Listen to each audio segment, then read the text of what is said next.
Good evening, friends. Welcome to this session. Thank you. We also had the Hindi session a day back, and thank you for the kind of responses you've been giving. A lot of the people who wanted us to speak in Hindi as well, have come on this show. So please note that whenever we get the time, we will be coming with the Hindi version, so more and people understand what is happening, and you also get the truth, which is normally hidden by the mainstream media. Welcome, Sunita, and welcome to all of you, those who have joined us. As you know very well, that the whole, whole of Bollywood has been shaken up by Baba Siddique's death, and there are a lot of people who are hiding, scared of who Lawrence Bishnoi's next target is going to be, when actually the truth is something else. We've already said that this could straight be a gang feud, between two parties, within the same alliance, and over, something like the slum rehabilitation program. So there's a lot more to it than what meets the eye, and what the mainstream media is trying to paint sometimes is a complete lie. Yeah. Welcome, Nina. Always nice to have you, as well as Pallavi, Jai Shri Ram. Welcome, Gloria. Now, the latest news on the Lawrence Bishnoi end is that a man who threatened Salman Khan with Lawrence Bishnoi's name has been arrested from Jharkhand. So, according to the Mumbai police, it registered a case against an unknown person and started an investigation after Mumbai traffic police received a threatening message. The Mumbai police have arrested a man from Jamshedpur who had threatened Bollywood actor Salman Khan in the name of gangster Lawrence Bishnoi and demanded a ransom of 5 crores. According to the Mumbai police, it registered a case against this unknown person and started an investigation after Mumbai traffic police received a threatening message. With the help of local police in Jamshedpur, an investigation was done, and today the person who sent the message was arrested. He will be brought to Mumbai, the police said. Earlier on October 21st, the Mumbai police received an apology from the same sender who had threatened Mr. Khan on October 18th, stating that the message was sent by mistake. The initial threat message was sent to the number of Mumbai Traffic Police Control Room on October 18th. A few days later, the Mumbai Traffic Police received another message from the same number in which the individual who issued a threat apologized, claiming the message was sent by mistake. Now, according to Mumbai police, the location of the person who sent this message was tracked from Jharkhand. The person who sent the message claimed to be close to Lawrence Bishnoi gang and claimed to put the actor's life in danger if not provided with the extortion money. The sender claimed, "Don't take it lightly. If Salman Khan wants to stay alive and wants to end the enmity with Lawrence Bishnoi, then he will have to pay 5 crores. If the money is not given, Salman Khan's condition will be worse than Baba Siddique's." The Worli police filed a case in connection to the threat message received by the Mumbai traffic police. The incident came in the backdrop of the recent murder of the NCP leader, Baba Siddique. Meanwhile, Salman Khan made a return to Bigg Boss 18 just days after the demise of Baba Siddique, who was a very close friend of his. Now, let me also just welcome some of the others. Welcome Kishore, and welcome Wolf. Welcome Triple X, and welcome Shadmina. Yeah. So, friends, it is very strange that now, when you see what is happening in Bigg Boss, when you see, Salman Khan coming in, first of all, he looks very scared. Like many people are, claiming that he's a Dara Hua Insan who's now hiding behind 60, security guards and bulletproof, SUV. Now, this man was, when he even spoke to the, during the shoot, also seemed very, very petrified. Now, I don't understand. One thing I don't understand is that, is sorrow only one-sided?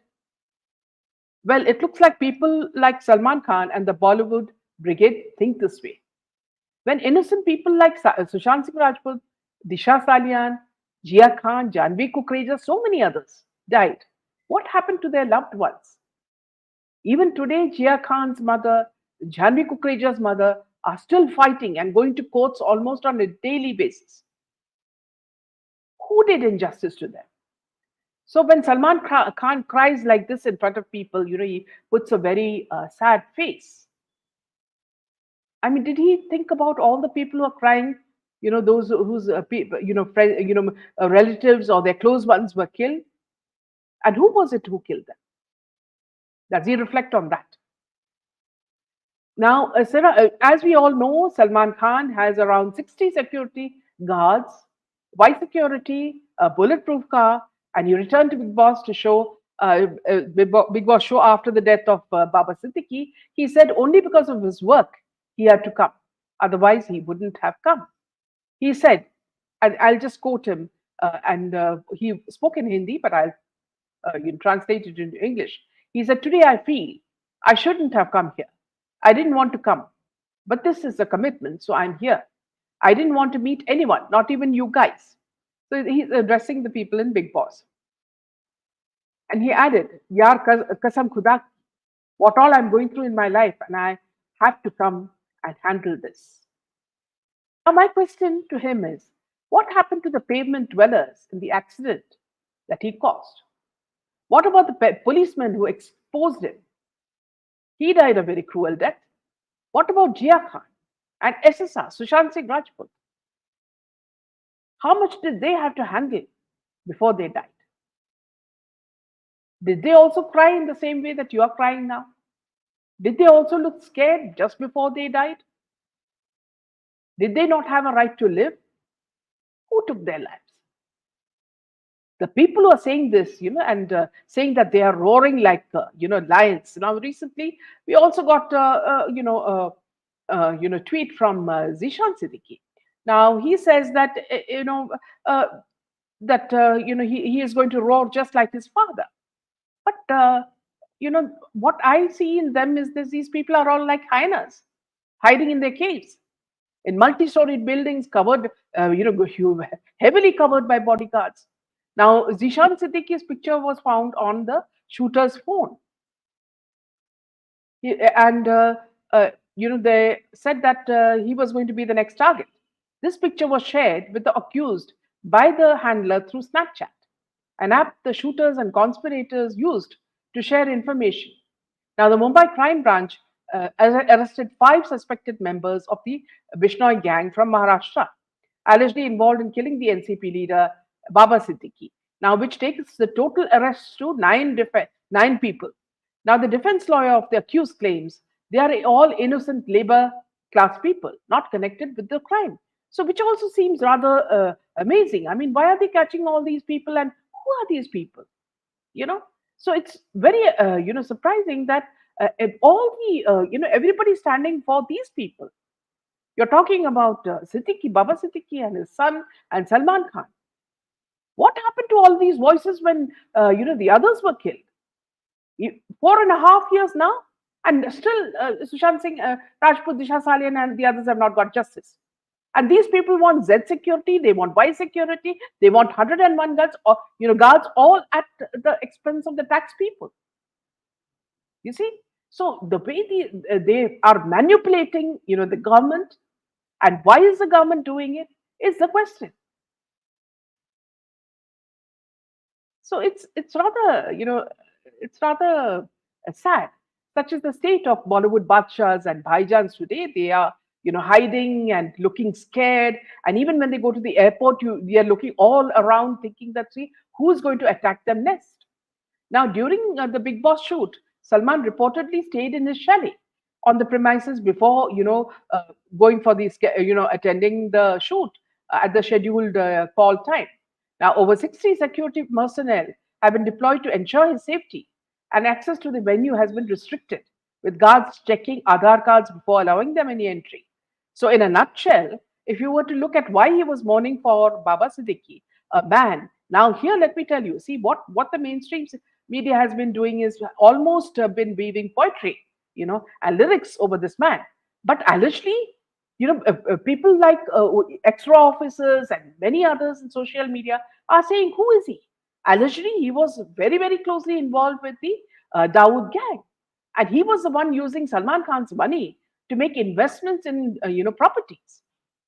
They all also allegedly say that he was the man who usurped the land of poor Hindu slum dwellers and gave them to builders to construct luxury multi-storied buildings.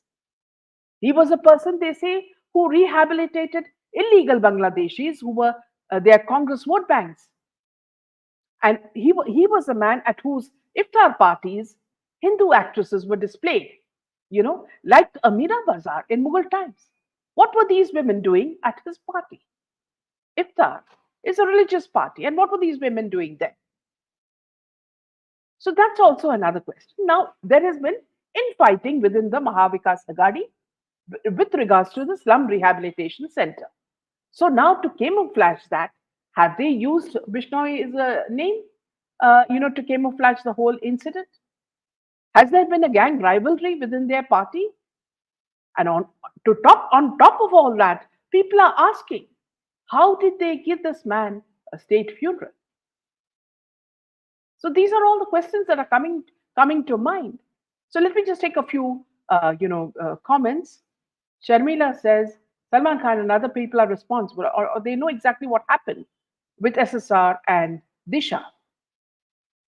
So Wolf says Nadeem Khan, so-called social worker, threatened Bishnoi in a reel next day, took a U-turn and apologized. You can imagine how strong the Lawrence network is. Now we're also taking a comment from Akshay Sharma, who says, "Who gave us Gabbar Singh as a hero? Who defended him on being a rape woman and Yaqub Memon, who loves hunting? But the father says he couldn't hurt a cockroach. Why do all roads lead to Galaxy apartment?" In fact, Akshay, when you say that, my point is that, if any of you have seen Mahesh Manjrekar's movie Vas, you will see in the way in which Sanjay Dutt, who acts as the right hand man of the underworld, goes and threatens, innocent, people and old people, some of them Catholics, some of them Parsis, and makes them give up their property, bungalows, to them at a very small price. And if they are not giving the property, then they are killed. So that's how the movie portrayed what was happening in Mumbai. And then after that, what happens is they give it to these real estate construction builders who then build luxury properties on these lands. So in the process, the movie has shown everything from drugs to trafficking and everything they have shown. And in the end, what happens to the hero, Sanjay Dutt? In the end, Sanjay Dutt dies a very, very terrible death. So did karma take effect on him? I mean, Mahesh Manjrekar has tried his best to bring out all the truth in that movie, and so was this all a reflection of what is actually happening in Mumbai? So, and at that time I thought Vastav was a brilliant movie because it showed the truth of what's happening. Because they say that Baba Siddique changed the complete demography of real estate in areas like Bandra and many other places. And it was this money that was used, allegedly, they say that this money was used, and it was money laundered, and then this money was put into properties in Dubai and Australia. So all the names come into this. You're talking about, Baba Siddiqui's brother-in-law. You're talking about Iqbal Mirchi. All these names are coming into it. So then what? Everybody is asking, how did this man get a state funeral? Was he someone like Ratan Tata?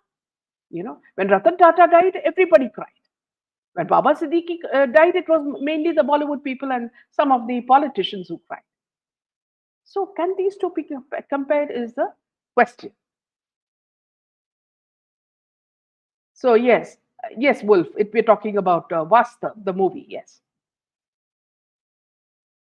Good over evil. Yes, in the end, God wins. And yes, thank you, Nina. Yes.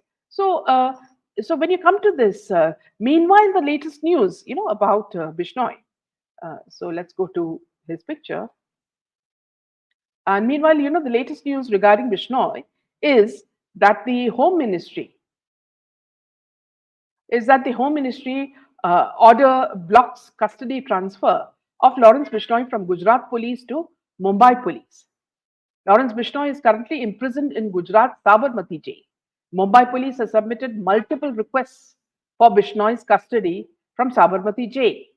Gujarat jail has denied requests due to a Home Ministry order preventing his transfer as per media reports. Now, Lawrence Bishnoi can only be interrogated where he is imprisoned. Now, why do you think this sort of law has or rule has come into being? You know exactly how Paramveer Singh and Vaze were operating under Mahavikas Agadi. They were walking around and doing things as if it was their fiefdom. They could do anything and nobody could question them. The way Arnab Goswami was threatened, something was thrown at him when he was driving the car, and the way he was dragged to jail and bullied. And then you talk about Kangana Ranaut's office being completely demolished. And then you talk about the Navy officer the veteran naval officer who was beaten up. So they were acting as though they can do anything. And this is why they have been requesting for Lawrence Bishnoi to be moved to Mumbai jail. So then he can be caught and he can be shot, is what we think. This is what we presume. So Home Ministry has very clearly said that he cannot be shifted from Gujarat jail.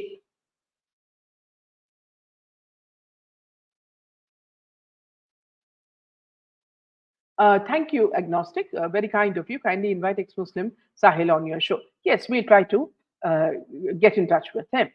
Now, so coming back to this point, friends, is that when Bollywood, whenever Bollywood praises someone, whenever the Mumbai politicians speak very highly of someone, whenever mainstream is talking very highly about people, you really need to put a big question mark there and ask, is it true what they're saying?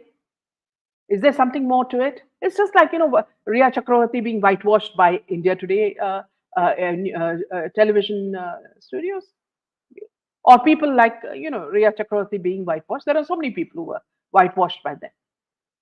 So you can't take any of this seriously. You need to do your research. You need to listen to good, news channels and find out what is the truth. And you also need to express your thoughts through social media so that the movement against these people becomes stronger. So Nina says there was a lot of money involved beyond imagination. Absolutely. So what happens is this is all, see, when you are taking property of the slum dwellers and then building luxury properties, and not giving them any house, ultimately you have the curse of these poor people as well because they are homeless. And then you have the curse of so many other people like who died, like Sushant Singh Rajput. There's something bigger happening, where the courts here don't stand a chance. So Wolf says, don't worry, Amit is a real gangster. He's using Bishnoi. Well, he knows what to do. Now, yes, like you say, many of the people are saying that it is raw behind this. But here, let me tell you very clearly, Wolf, that this is not raw. You do not know the kind of political connections that is happening in Mumbai just before the elections. What is happening? So it's clearly the fight between Anil Parab and the Baba Siddique and his son is very clear because they are trying to push their person, and they want to grab as much land as possible and develop it because you're looking at 3 lakhs per square meter, for each square meter over there. So they can mint money, and all politicians do is that in their tenure they make as much money they can for their whole lifetime. None of these people work for the country. They only work for their pockets and their families. So Akshay says, why has Shavik Chakravarti been given a very good G20 job after a drug conviction and jail sentence? Are some in power involved?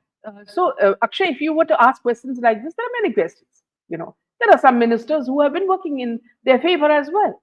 And we've been criticizing that, so many times. And, as fate would have it, they have lost their position as well. So, whatever, a man tries to do, there's another big force that works and gives them the appropriate, action. All controversy, yes, all controlled by the cabal. Yes. Now, moving on to another piece of news. So uh, uh, we have Alia Bhatt. Now, as you know, that Alia Bhatt's movie Jigra has flopped royally. And now the after effects of this are being directed at the director Vasan Bala, who has now deactivated his Twitter account after being trolled for Jigra's box office failure. Now let's come to this point, friends. See, what the cabal has been doing is that they have been desperately trying to, push up Alia Bhatt and make her, the top, the queen of Bollywood and the queen of advertisements, everything, because being Mahesh Bhatt's daughter. And they've tried their best to, make her, important because at every show, whichever award nights, we had, everybody, right from the smallest actor to the biggest actor, would say that she is the best actress.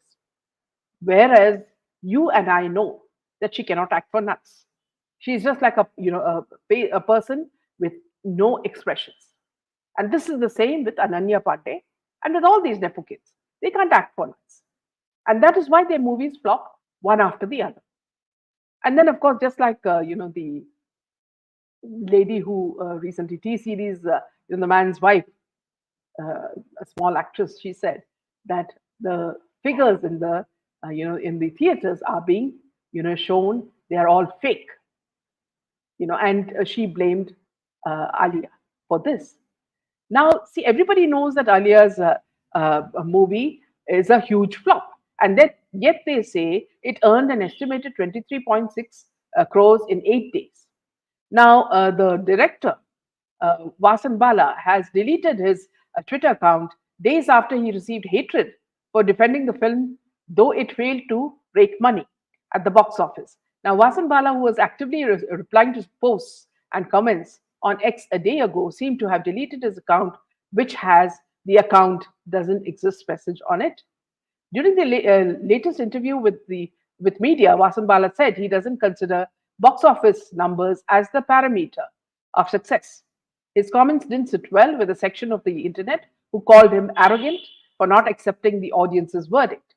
Now, Jigra has been enmeshed in a lot of controversies even before the film hit the theaters. In a pre release interview, Vasan Bala said he was really not happy when producer Karan Johar forwarded the roughly drafted script of Jigra to Alia Bhatt via email. This was even before they had decided who the heroine is going to be. Now, soon, Karan Johar, being the inflated balloon that he is, forwarded the roughly drafted script of Jigra to Alia Bhatt via email. And he also, he said that he slammed the misinterpretation of the director's comments, urging people to read entire interviews before making clickbait assumptions. Now, days later, Dharma Productions unanimously decided to not organize pre-release screenings for its upcoming films, calling it a necessary step to maintain a level of excitement in the movie watching experience. Now, actor Divya Khoshla, the T series is a wife, the guy's wife, alleged that Jigra, a jailbreak drama, resembled the plot line of her last film, Savvy. Biju Tangjam, a Manipur based actor, accused the casting team of Jigra for unprofessional behavior. Now, here is another, just like what happened to all these people. When we are talking about Riya Chakravarti, you're talking about Suraj, Pancholi, you're talking about all those actors who were involved, when we involved or not involved in directly or indirectly in the SSR case. All of them, felt the what you call the repercussions of what was happening. And it's the same with people like Alia, but not one film of hers has become a hit. And everybody has said that this lady cannot act for nuts. And yet, they keep pushing her and they keep showing her baby and all that. We're not interested in babies. We're interested in good actors. When you go for a movie, I'm not looking at her daughter. I'm looking at whether the actress can act, can emote. And when you say emote, we're talking about natural action. These people think that just their personality is enough, for the movies to become a hit, which is definitely not. So, yes, and Sharmila says both real and real Alia, totally fake. Yes, absolutely. Now, see, also, a small piece of news that I wanted to also show you is that we're talking about Anant Ambani's, mother-in-law. Let me just go to her image. Yes. Yeah.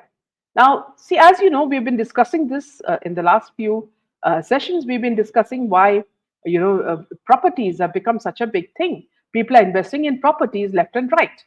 Now, Anand Ambani's mother-in-law has brought the apartment from Prestige Projects, and she buys the property, this luxury apartment, worth 20 crores in South Mumbai.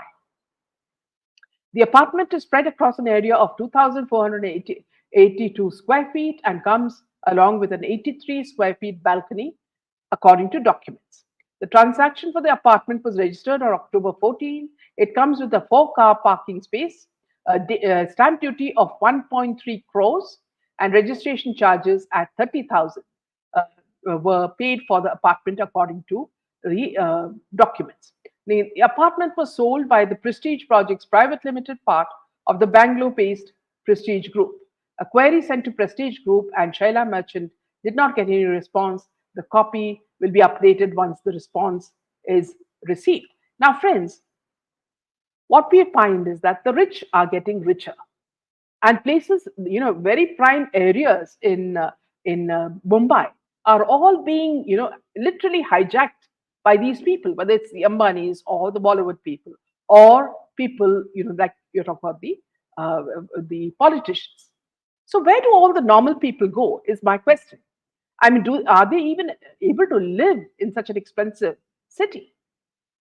It seems everything seems to be about how expensive houses and offices are being bought by, half of them are being bought by Amitabh Bachchan, the rest is being bought by his son, and then you have all the other actors as well.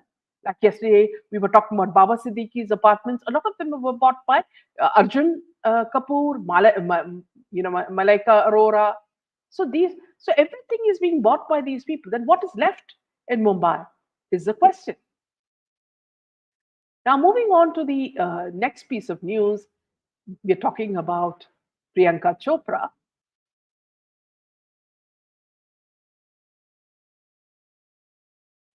Yes, moving on to Priyanka Chopra.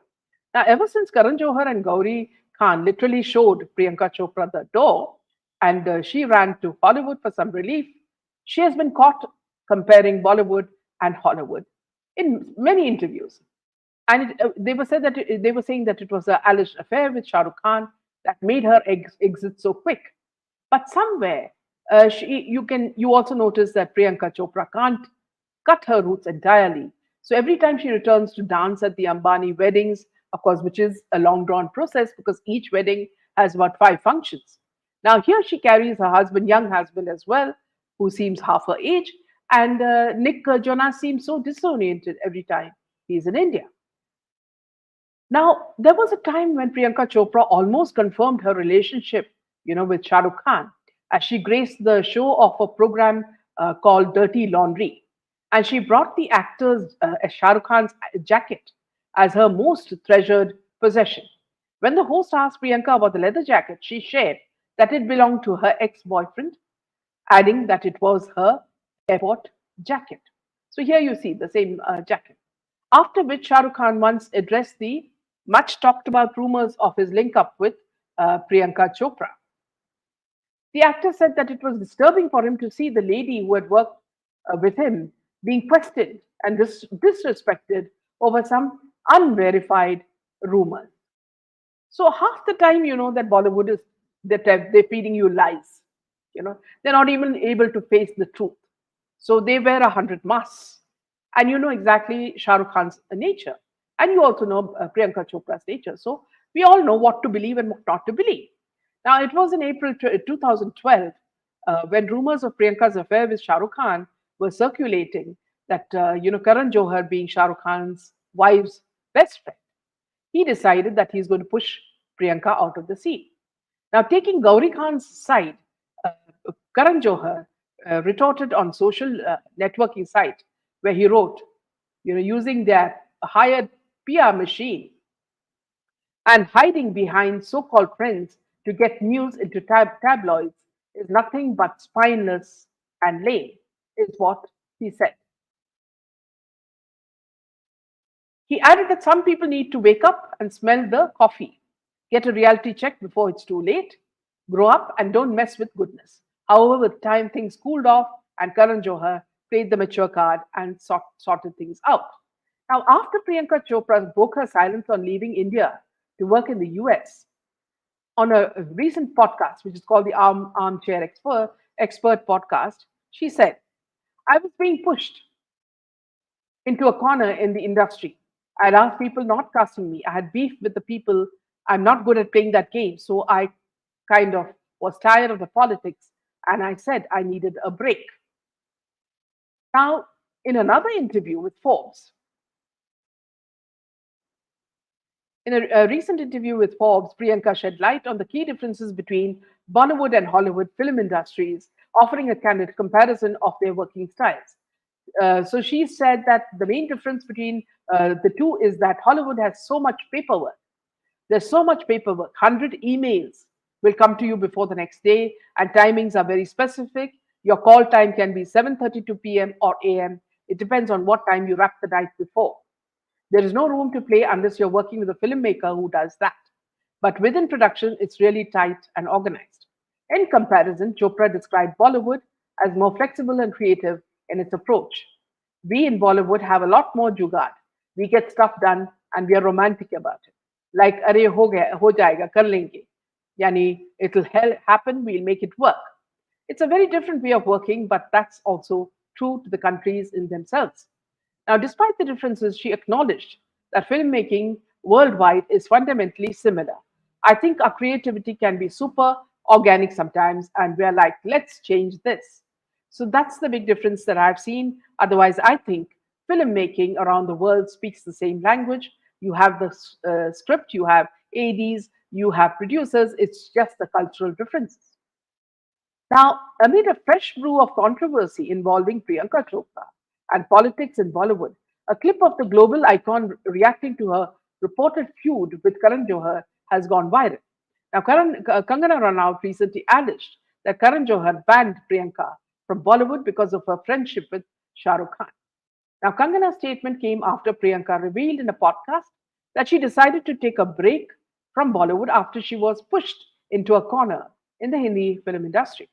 In the clip, which has now gone viral, NDTV's Sonia Singh asked Priyanka about a reported fallout with Karan following the rumors about her alleged friendship with SRK.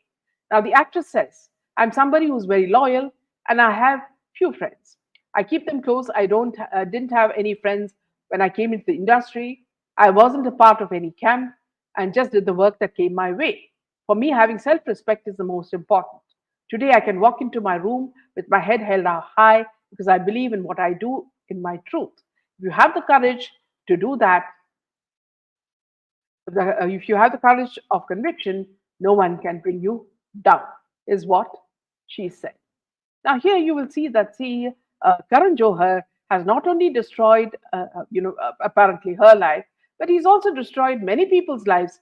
And you know that he goes around, even this actor who was very well known in Kannada, Vijay Deverakonda, he tried to destroy him also. And now it will take him a long time to come back to that position. So now what Karan Johar is doing is that, systematically they're trying to work in bringing down the South Indian actors and by, joining hands with them and trying to bring them down. This is exactly what he did with Sushant Singh Rajput. When he worked with him, he did not release his movie, and then he tried to release it in OTT. So he tried many tricks to not allow someone as talented as Sushant Singh Rajput to become a success.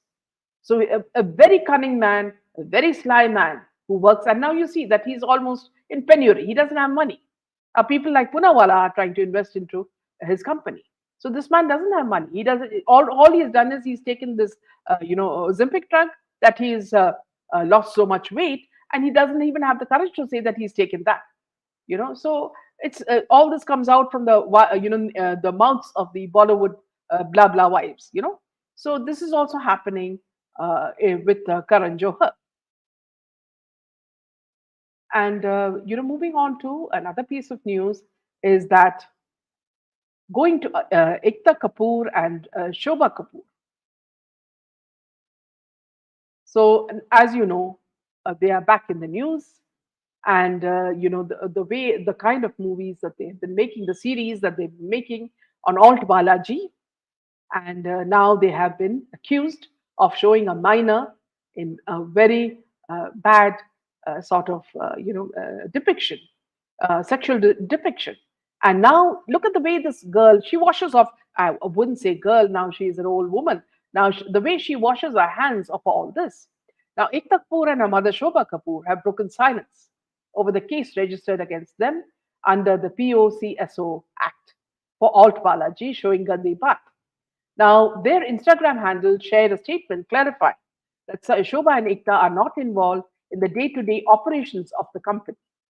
Now, the official statement read, with relevance to various media reports regarding the web series Gandhi Baat, All Digital Media Entertainment Limited hereby clarifies that it is fully compliant with all applicable laws, including the POCSO Act, and any reference to engagement of minors by the company is entirely incorrect. The statement also mentioned that the mother daughter duo is not involved in the day to day operations of the company, and the same is managed by separate teams. It is further clarified that Shobha Kapoor and Ekta Kapoor are not involved in the day to day operations of the company, and the same are managed by separate teams, including its content strategy. The company has complete faith in the judiciary, and it's fully cooperating with the authorities in the investigation.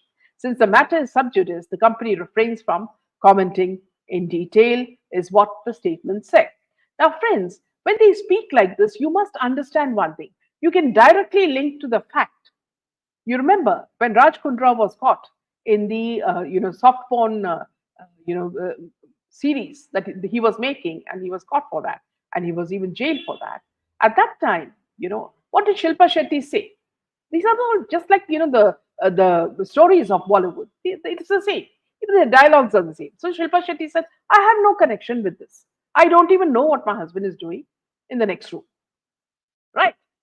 The company itself has been named after her son, Vivan, and she says that she doesn't know what her husband is doing. So similarly, Ekta Kapoor and Shobha Kapoor don't know what their company, Alt Balaji, is doing. So very intelligently, what the politicians would have said, they have top politicians in their pocket. So they will tell them that simply dissociate yourself from the company, as directors, and whatever blame comes, you do everything, but whatever blame comes, put it on, the people who are working in the company, and you just, go away from the scene. So this is exactly how the mother and the daughter work. They have absolutely no shame. They're being accused of such a very, dreadful thing, using minors, you know, in soft porn series. And now they say they don't know, who the people working under them, they may be doing all this content. How convenient, isn't it? Everything that Bollywood says is a lie. Every marriage that they have is also a sham. And now another small piece of news before I end the show is that now, Abhishek Bachchan and Aishwarya's, divorce has been termed a grey divorce. So you'll be asking, what is a grey divorce? A grey divorce is, when a couple, remain, in a marriage but remain long distance, for many years, and then they decide to have a divorce. So that is termed as a grey divorce. So you have very convenient, names and terms for these things. So it looks very sophisticated. There's like a Chanel bag, or a Dior, perfume. So everything is given appropriate names and all that. And meanwhile, what they do is, slowly they try to inject, you know, little things to humiliate Sanatana Dharma. Recently, we saw one of the actors, this person who acted in a movie, touching the feet of his wife during Karwa Chauth, you know. And then you have Sonakshi Sinha's husband saying that, see, while she has been fasting, he has also been fasting. So why would he fast? Is he a Hindu? No, he's not. Has he changed his religion? No. So he's saying in a joke, it's a joke. The whole thing is a joke. He's saying that, see, I did, I observed a fast because I didn't want to make you angry. Now, for them, all these practices that have come down through generations, which are revered by people, who do not wear stilettos and walk with deer or Chanel bags, women who just are, at home, women who are, traditional, women who have religion in their heart, they do it with 100% passion. So all this is meant to be a mockery of our religion. Would they dare do it with other religions? They would not, because Urdu would, or Bollywood's aim is to make fun of Hindus and Sanatana. So on this note, we end this session, friends. We'll touch base again tomorrow with a lot more news. Good night, Jai Hind, and Jai Shri Ram.